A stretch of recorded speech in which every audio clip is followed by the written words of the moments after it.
Good day everyone, I am Kevin Kisataya and today I will discuss real-world application in stock valuation.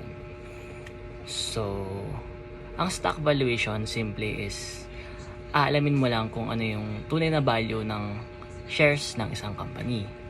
So, matutulungan nito yung mga investors na mag-decide kung bibilin ba nila yung stock, kung ibibenta na ba nila, or i-hold muna nila para tumaas yung value.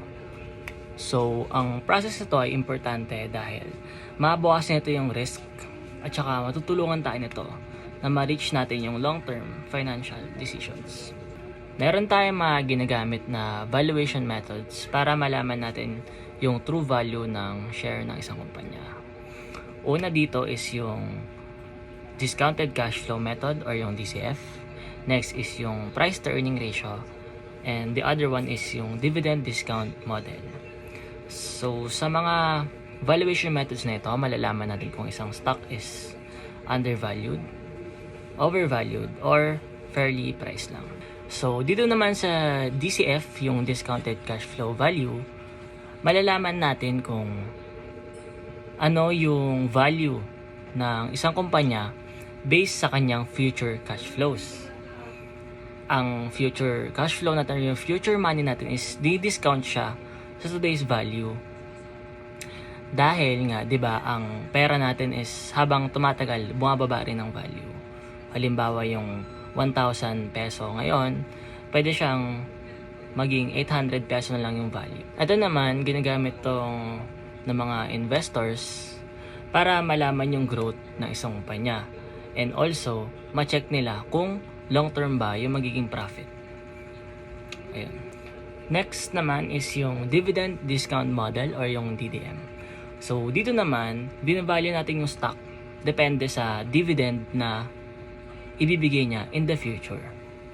So, magandang gamitin itong valuation na to para sa mga kumpanya na nagbibigay regularly ng mga dividends. Halimbawa, yung utilities and yung mga mature firms. So, di ba nga, syempre sa utilities, di ba, tuloy-tuloy lang naman. Halimbawa, yung mga Meralco, yung mga ganyan, yung mga sa company sa tubig, ganun. Tuloy-tuloy lang sila nagbibigay ng dividend dahil steady yung operations nila. Also, yung mga mature firms din. Katulad ng, let's say, San Miguel, yan. Syempre, established na kasi yan, kaya regularly sila nakapagbigay ng dividend. So, halimbawa daw dito, kung ang kumpanya is nagbabayad siya ng $2 sa dividend every year and nag-grow siya steadily, ibig sabihin na to is fair lang yung kanyang stock price. Next naman is yung price to earning or yung PE ratio.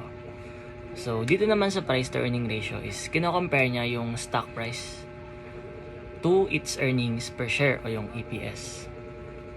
So, dito naman malalaman natin kung magkano yung kayang ibigay ng investor para sa $1 na earnings. Dito natin sa valuation model na ito, dito natin malalaman kung yung stock is mura ba siya or mahal, depende sa mga ibang kumpanya.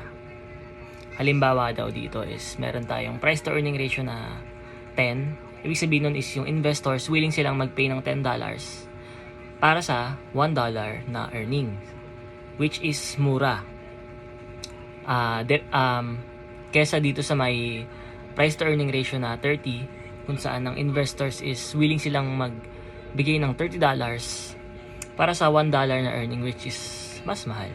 So, ayun lang naman yung real world application in stock valuation. So, ang stock valuation is aalamin natin yung totoong worth ng kumpanya or yung shares na kaya niya ibigay. And ayun nga, natutulungan nito yung investors sa pagbili, pag-hold, or pagbenta ng kanilang mga securities. And also, mabawasan din ito yung risk. Syempre, di ba nga, sa pag i-invest, meron talagang risk yan. So, of course, hindi lang naman tayo basta-basta take ng risk. Kailangan mag-take din tayo ng calculated risk. So, para magawa natin yon, etong mga stock valuation model is magiging guide natin para ma-support yung ating long-term financial planning. And ayun nga, recap lang naman tayo yung mga methods in practice na ginamit natin. sa fundamental analysis, yung DCF, discounted cash flow, next yung dividend discount model, and yung price to earning ratio. Relative valuation, of course, i-compare natin to sa kanilang sa iba't ibang industry, sa iba't ibang kumpanya, kung ano yung mas mataas, kung ano yung mas magandang bilhin na security. Of course, yung market use niya is ginagamit siya ng ating mga investors, ng mga analysts, ng mga banks, and mga fund managers para ma-assess nila yung performance ng isang kumpanya. Kung okay bang bumili ng stock dito, kung nag-grow ba siya, kung malaki ba yung potential niya, kung high risk ba siya or low risk lang. Idadagdag ko lang din importance in real world. Of course, malalaman nga natin kung yung stock natin is undervalued or overvalued ba siya, kumbaga. Mura ba yung stock or mahal? Also, matutulungan din tayo ma-enhance yung portfolio management natin and yung wealth creation. Syempre, 'di ba, sabi nga nila, don't put your eggs in one basket. So, magagamit natin 'to para ma-maximize natin yung ating portfolio. Ma-minimize natin yung risk and ma-maximize natin yung ating mga earnings. Also, makakapag-provide ng some insights for mergers, acquisitions, and yung IPO pricing. Yun lang naman po yung part ng report ko. Thank you so much. Sana may natutunan kayo, and kung may tanong kayo, tanong lang kayo. Thank you so much po.